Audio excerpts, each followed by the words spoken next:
ಹಗಲು ರಾತ್ರಿ ಹೆಗಲಿಗೆ ಹೆಗಲು ಕೊಟ್ಟು ದುಡಿಯುವ ಹಮಾಲಿ ಕಾರ್ಮಿಕರ ನೆರವಿಗೆ ಬಂದ ಸಚಿವ ಸಂತೋಷ್ ಲಾಡ್.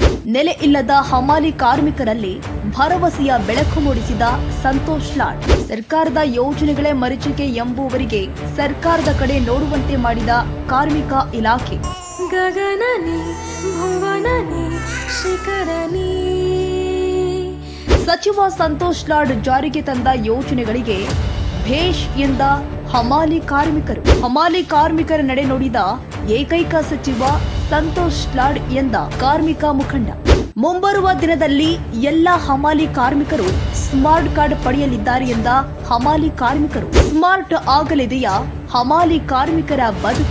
ಹೌದು, ಹಗಲು ರಾತ್ರಿ ಮಳೆ ಗಾಳಿ ಚಳಿ ಎನ್ನದೆ ಹೆಗಲಿಗೆ ಹೆಗಲು ಕೊಟ್ಟು ದುಡಿಯುವ ಹಮಾಲಿ ಕಾರ್ಮಿಕರನ್ನ ಅಸಂಘಟಿತ ವಲಯದಲ್ಲಿ ಗುರುತಿಸಿ ಅವರಿಗಾಗಿ ಹಲವು ಯೋಜನೆಗಳನ್ನ ಜಾರಿಗೆ ತಂದ ಕಾರ್ಮಿಕ ಸಚಿವ ಸಂತೋಷ್ ಲಾಡ್ಗೆ ಹಮಾಲಿ ಕಾರ್ಮಿಕರು ಮತ್ತು ಹಮಾಲಿ ಕಾರ್ಮಿಕರ ಸಂಘಟನೆಗಳು ಅಭಿನಂದನೆ ಸಲ್ಲಿಸಿದ್ದಾರೆ.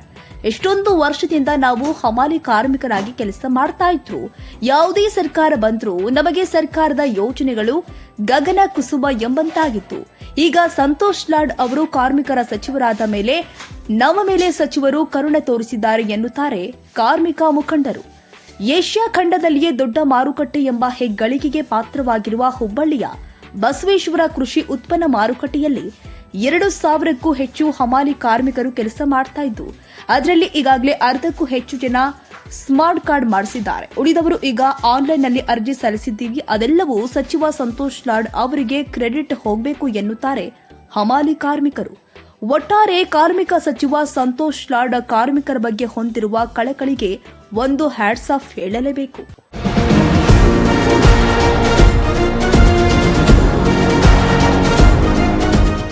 ನಾವೀಗ ಏಷ್ಯಾದಲ್ಲೇ ಅತಿ ದೊಡ್ಡದು ಅಂತ ಕರೆಸಿಕೊಳ್ತಿರಕ್ಕಂಥ ಹುಬ್ಬಳ್ಳಿ APMC ಮಾರುಕಟ್ಟೆ ಅಂದರೆ ಜಗಜ್ಯೋತಿ ಬಸವೇಶ್ವರ ಕೃಷಿ ಉತ್ಪನ್ನ ಮಾರುಕಟ್ಟೆ ಅಂತ ಕರಿತಾ ಇದ್ದಾರೆ. ಇದು ಸರಿಸುಮಾರು 432 ಎಕರೆ ಪ್ರದೇಶದಲ್ಲಿ ಈ ಒಂದು ಕೃಷಿ ಉತ್ಪನ್ನ ಮಾರುಕಟ್ಟೆ ಇದೆ. ಇದರಲ್ಲೇ ಕನಿಷ್ಠ ಏನಂತಂದ್ರು 1,000 ಲೈಸೆನ್ಸ್ದಾರರು ಮತ್ತು ಲೈಸೆನ್ಸ್ ಇಲ್ಲದೆ ಇನ್ನೂ 1,000 ಅಂದರೆ ಸರಿಸುಮಾರು 2,000ಕ್ಕೂ ಹೆಚ್ಚು ಇಲ್ಲಿ ಹಮಾಲಿ ಕಾರ್ಮಿಕರು ದಿನನಿತ್ಯ ಕೂಲಿ ಕಾರ್ಮಿಕರಾಗಿ ಕೆಲಸ ಮಾಡ್ತಾ ಇದ್ದಾರೆ. ಆ ಕೂಲಿ ಕಾರ್ಮಿಕರಿಗೆ ಈಗಾಗಲೇ ಏನಂತಂದ್ರೆ ಕಾರ್ಮಿಕ ಸಚಿವರಾದಂಥ ಸಂತೋಷ್ ಎಸ್ ಲಾಡ್ ಅವರು ಅಸಂಘಟಿತ ವಲಯ ಕಾರ್ಮಿಕರ ಒಂದು ಸಂಘಟನೆಯಲ್ಲಿ ಸೇರಿಸಿದ್ದಾರೆ. ಅವರಿಗೆ ಏನೇನು ಯೋಜನೆಗಳು ಬಂದಿದ್ದವು ಆ ಯೋಜನೆಗಳ ಬಗ್ಗೆ ಇಲ್ಲಿರ್ತಕ್ಕಂಥ ಹಮಾಲಿ ಕಾರ್ಮಿಕ ಸಂಘದ ಅಧ್ಯಕ್ಷರು ನಮ್ಮ ಜೊತೆಗಿದ್ದಾರೆ. ಅವ್ರು ಏನು ಹೇಳ್ತಾರೆ ಕೇಳೋಣ ಬನ್ನಿ. ಅಧ್ಯಕ್ಷರು ನಮಸ್ಕಾರ. ನಮಸ್ಕಾರ ಸರ್. ನಾವು APMC ಹಮಾಲಿ ಕಾರ್ಮಿಕರ ಒಕ್ಕೂಟದ ಪ್ರಧಾನ ಕಾರ್ಯದರ್ಶಿ ಗುರುಸಿದ್ದಪ್ಪ ಅಂಬಿಗೇರ್ ಅಂತೇಳಿ ಸುಮಾರು ವರ್ಷಗಳಿಂದ ನಾವಿಲ್ಲಿ ಹಮಾಲಿ ಕೆಲಸ ಮಾಡ್ತಾ ಇದ್ದೀವಿ. ನಮ್ಮ APMC ಲೈಸೆನ್ಸ್ದಾರಾಗಿ 1,000 ಜನ ಕೆಲಸ ಮಾಡತ್ತೀವಿ. ಲೈಸೆನ್ಸ್ ಇಲ್ಲದೆ ಇರೋರು ಕೂಡ 1,000 ಜನ ಅದಾರ. ಅವ್ರಿಗೂ ಕೂಡ ಲೈಸೆನ್ಸ್ ಮಾಡಿಸ್ಬೇಕು. ಸರ್ಕಾರದಿಂದ ಹಲವಾರು ಹೋರಾಟಗಳನ್ನ ನಾವು ಮಾಡ್ಕೊತ ಬಂದಿದ್ದೀವಿ. ಆ ಹೋರಾಟದಲ್ಲಿ ಅಲ್ಪ ಸ್ವಲ್ಪ ನಮಗೆ ಬೇಡಿಕೆಗಳು ಸಿಕ್ಕಾವು. ಈಗ ಸಂತೋಷ್ ಲಾಡ್ ಸಾಹೇಬರು ನಮ್ಮ ಕಾರ್ಮಿಕರ ಸಚಿವರಾದ ನಂತರ ನಮಗೆ ಅಸಂಘಟಿತ ಕಾರ್ಮಿಕರ ವಲಯದಲ್ಲಿ ಸೇರ್ಪಡೆ ಮಾಡಿದ್ದಾರೆ. ನಾವು 2008ರಲ್ಲೇ ಅಸಂಘಟಿತ ಕಾರ್ಮಿಕ ಸಾಮಾಜಿಕ ಭದ್ರತಾ ಮಂಡಳಿ ಘೋಷಣೆ ಆಗಿತ್ತು. ಆ ಒಂದು ವ್ಯವಸ್ಥೆಯಲ್ಲಿ ನಾವು ಸರ್ಕಾರದಿಂದ ಏನಾದರೂ ನಮಗೆ ಸವಲತ್ತುಗಳು ಏನಾದ್ರು ಕೊಡ್ಬೋದು ಅಂತೇಳಿ ಹಲವಾರು ಹೋರಾಟದ ಮೂಲಕ ಸಚಿವರಿಗೂ ಕೂಡ ನಾವು ಹಿಂದಿದ್ದಂಥ ಸಚಿವರಿಗೆ ಭೇಟಿಯಾದ್ವಿ. ಈಗಿರುವಂಥ ಸಚಿವರು ಅಸಂಘಟಿತ ಕಾರ್ಮಿಕರಿಗೆ 4 ಯೋಜನೆಗಳನ್ನ ಮಾಡ್ಯಾರ. ಅದು ನಮಗೆ ಸ್ವಾಗತ ಐತಿ.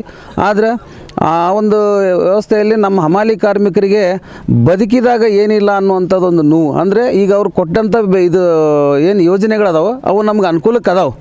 ಆ ಒಂದು ಯೋಜನೆನ ನಾವು ಮರಣದ ನಂತರ ಆಕ್ಸಿಡೆಂಟ್ ಆಗಿಂದ ಒಂದು 50,000, ಆಕಸ್ಮಿಕವಾಗಿ ಏನಾದರೂ ನಾವು ತೀರ್ಕೊಂಡ್ರೆ 1 ಲಕ್ಷ ರೂಪಾಯಿ ಪರಿಹಾರವನ್ನು ಕೊಡ್ತಾರೆ. ಅದನ್ನು ಹೊರತುಪಡಿಸಿ ನಮ್ಮ ಹಮಾಲಿ ಕಾರ್ಮಿಕರಿಗೆ ದುಡಿಯುವಂಥ ಸಂದರ್ಭದಲ್ಲಿ ಅವ್ರು ಏನೋ ನಿವೃತ್ತಿ ಹೊಂದಿದ್ರಂತಂದ್ರೆ ಸರ್ಕಾರದಿಂದ ಒಂದು 50,000 1 ಲಕ್ಷ ರೂಪಾಯಿ ಇಡೀಗಂಟು ಕೊಡುವಂಥ ಒಂದು ವ್ಯವಸ್ಥೆ ಆಗಬೇಕು ಹಮಾಲಿ ಕಾರ್ಮಿಕರಿಗೆ. ಅದಕ್ಕಾಗಿ ರಾಜ್ಯಾದ್ಯಂತ ನಾವು ಕೂಡ ಹೋರಾಟವನ್ನು ಮಾಡ್ತಾ ಇದ್ದೀವಿ. ಹಮಾಲಿ ಕಾರ್ಮಿಕರಿಗೆ ಯಾವುದೇ ಸವಲತ್ತುಗಳಿಲ್ಲ. ಅಲ್ಲಿ ದುಡಿಯುವಂಥ ಒಂದು ವ್ಯವಸ್ಥೆಯಲ್ಲೂ ಕೂಡ ಅಲ್ಲಿನೂ ನಮ್ಗೆ ಯಾವುದೂ ಇಲ್ಲ. ಆಮೇಲೆ ಬಂದಂಥ ವ್ಯಾಪಾರಸ್ಥರಿಂದ ಏನಿಲ್ಲ. ಅದಕ್ಕೆ ಈಗ ಸರ್ಕಾರ ಮಟ್ಟದಲ್ಲಿ ಸಂತೋಷ್ ಲಾಡ್ ಸಾಹೇಬ್ರು ಏನೀಗ ನಮಗೆ ಈ 4 ಬೇಡಿಕೆಯನ್ನು ಕೊಟ್ಟಾರ ಅದು ಅದ್ರ ಜೊತೆಗೆ ಅವ್ರಿಗೊಂದು ಭವಿಷ್ಯ ನಿಧಿ, ಆಮೇಲೆ ಅವರ ನಿವೃತ್ತಿ ನಂತರ ಏನೋ ಒಂದಷ್ಟು ಎಡಿಗಂಟನ್ನು ಕೊಟ್ರಂದ್ರೆ ಇನ್ನೂ ಒಂದು ಸ್ವಲ್ಪ ಅನುಕೂಲ ಆಗತ್ತೆ. ಅವ್ರು ಇನ್ನೂ ನಮ್ಮ ಬಗ್ಗೆ ಕಾಳಜಿ ವಹಿಸಿ ಕೆಲಸ ಮಾಡತ್ತಾರ ಅನ್ನುವಂಥದ್ದನ್ನು ಕೂಡ ಐತಿ.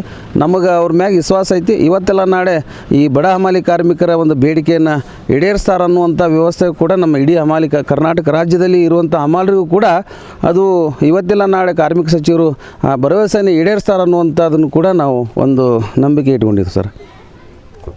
ಅದೇ ರೀತಿ ಇನ್ನೊಬ್ಬರು ಕಾರ್ಮಿಕ ಮುಖಂಡರು ನಮ್ಮ ಜೊತೆಗಿದ್ದಾರೆ. ಅವ್ರು ಏನು ಹೇಳ್ತಾರೆ ಕೇಳೋಣ ಬನ್ನಿ. ಸರ್ ನಿಮ್ಮ ಹೆಸರು? ನಮ್ಮ ಹೆಸರು ಮಂಜುನಾಥ್ ಹುಜವಾದ್ ಅಂತೇಳಿ. ಸಂತೋಷ್ ಲಾಡ್ ಅವರು ಏನು ಒಂದು ಅಸಂಘಟಿತ ಕಾರ್ಮಿಕರಿಗೆ ಭದ್ರತೆ ಮಂಡಳಿ ಏನು ಮಾಡಿದಾಗ ತುಂಬಾ ಸ್ವಾಗತ. ನಾನು ಅದಕ್ಕೆ ತುಂಬ ಆಭಾರಿಯಾಗಿರ್ತೀವಿ. ಅಥವಾ ಕೆಲವೊಂದು ಯೋಜನೆಗಳ ಮಾಡಬೇಕಾಗಿದ್ದು ಇನ್ನೂ ಹಲವಾರು ಯೋಜನೆಗಳಿದಾವೆ. ಈಗಿನ ನಮ್ಮ ಬದುಕಿನ ಪರಿಸ್ಥಿತಿ ಏನಿದೆ ಅಂದಾಗ ಸತ್ತಾಗ ಸಂತಾಪ ಸೂಚಿಸುವ ಚೆಕ್ ಕೊಡೋದಕ್ಕಿಂತ ಬದಲು ಬದುಕಿದಾಗ ಬದುಕುವ ಭರವಸೆ ಮುಖಾಂತರ ಏನು ಕೊಡ್ತಾಗ ಅದೊಂದು ಒಳ್ಳೇದಾಕೈತಿ. ಆಲ್ರೆಡಿ ನಾನು ಹೇಳ್ತಾ ಇರೋದು ಹಮಾಲಿ ಮಕ್ಕಳಿಗೆ ಶಿಕ್ಷಣದ ವಿಚಾರವಾಗಿ, ಆಮೇಲೆ ಆರೋಗ್ಯದ ವಿಚಾರವಾಗಿ PF ಆಗಲಿ ESI ಈ ಥರ ಒಂದು ಯೋಜನೆಗಳಾದಾಗ ನಾವು ಬದುಕೋಕ್ಕೊಂದು ಅವಕಾಶ ಇರ್ತೈತಿ, ಬದುಕುವ ಭರವಸೆ ಅಂತ ಕೊಟ್ಟಂಗೆ ಆಕೈತಿ. ಅದೇ ರೀತಿ ಈ ಕಟ್ಟಡ ಕಾರ್ಮಿಕರ ಯೋಜನೆಗಳೇನಿದ್ದಾವೆ ಅದೇ ರೀತಿ ನಮ್ಮ ಹಮಾಲಿ ಕಾರ್ಮಿಕರಿಗೆ ಕೂಡ ಕೊಟ್ಟರೆ ಇನ್ನೂ ಒಳ್ಳೇದಾಕೈತಿ. ಈಗ ಆಲ್ರೆಡಿ ನಮಗೆ 4 ಎಕರೆ 3 ಗುಂಟೆ ಜಾಗ ರಿಸರ್ವ್ ಇದೆ. ಆ ರಿಸರ್ವ್ ಇದ್ದ ಜಾಗನ ಸ್ವಲ್ಪ ನಮಗೆ ಸುಲಭ ಮಾಡಿಕೊಟ್ರೆ ಇನ್ನೂ ಅನುಕೂಲ ಆಕೈತಿ. ಆ ಯೋಜನೆ ಒಳಗೆ ಸರಿಸುಮಾರು ಇನ್ನೂ ನಮಗೆ ಬೇಕಾದಂಥ ಬಜೆಟ್ನಾಗ ಇನ್ನೂ ಒಂದು 500 ಕೋಟಿ ಅದು ಬಿಡುಗಡೆನೂ ಕೂಡ ಮಾಡ್ಬೇಕನ್ನೋದು ಒತ್ತಾಯನೂ ಕೂಡ ಐತಿ. ಈಗ ಆಲ್ರೆಡಿ ಕೆಲವೊಂದು ಲೆಟ್ರ್ ಮತ್ತು ಮನವಿ ಪತ್ರವನ್ನು ಕೊಟ್ಟಿದ್ದೇವೆ. ಈ ರೀತಿ ಯೋಜನೆಗಳಾಗಬೇಕಂತೇಳಿ ಬೇಡ್ಕೊತೀನಿ. ಆಮೇಲೆ ನಮ್ಮ ಹಮಾಲಿ ಮಕ್ಕಳಿಗೆ ಹೆಚ್ಚಿನ ವಿದ್ಯಾಭ್ಯಾಸಕ್ಕಾಗಿ ಶಿಕ್ಷಣಕ್ಕಾಗಿ ಸ್ಕಾಲರ್ಶಿಪ್ ಕೊಡುವಂಥದ್ದನ್ನು ಯೋಜನೆಗಳನ್ನು ಅದಕ್ಕೆ ತರಬೇಕಂತೇಳಿ ಕೇಳ್ಕೊತೀನಿ. ಈಗಾಗಲೇ ಸಂತೋಷ್ ಲಾಡ್ ಸಾಹೇಬರು ಹಲವಾರು ವಿಚಾರಗಳನ್ನು ಕಾರ್ಮಿಕರ ಪರವಾಗಿನ ಹಲವಾರು ಕೆಲಸಗಳನ್ನು ಮಾಡ್ತಾಯಿದ್ದಾರೆ. ಒಳ್ಳೆ ಕೆಲಸಗಳನ್ನು ಮಾಡ್ತಾರೆ ಅಂತ ಹೇಳೋಕ್ಕೆ ಇಷ್ಟಪಡ್ತೀವಿ. ಇವತ್ತು ಕಾರ್ಮಿಕರು ಕೆಲವೊಂದು ಬೇಡಿಕೆಗಳದಾವೆ. ಆ ಕಾರ್ಮಿಕರ ಬೇಡಿಕೆ ಏನಪ್ಪ ಅಂದ್ರೆ 4 ಎಕರೆ 3 ಗುಂಟೆ ನಮ್ಮದು ವಸತಿಗೆ ಸಂಬಂಧಪಟ್ಟಂಗೆ, ಆಮ್ಯಾಗೆ ಭವಿಷ್ಯ ನಿಧಿ, ಮಕ್ಕಳ ಸ್ಕಾಲರ್ಶಿಪ್ಗೆ ಕಾರ್ಮಿಕರ ಮಕ್ಕಳಿಗೆ ಅದ್ರಾಗ ಒಂದು ಸ್ವಲ್ಪ ಅಳವಡಿಸಿದ್ರೆ ಭಾಳ ಅನುಕೂಲ ಆಗ್ತೈತೆ ಅಂತ ಹೇಳೋಕ್ಕೆ ಇಷ್ಟಪಡ್ತೀವಿ. ಹನುಮಂತ ತಂಬಿಗೇರಿ ಅಂತೇಳಿ. ಮಲ್ಲಿಕಾರ್ಜುನ್ ಪಟೇಲ್, ಉದಯ ನ್ಯೂಸ್, ಹುಬ್ಳಿ.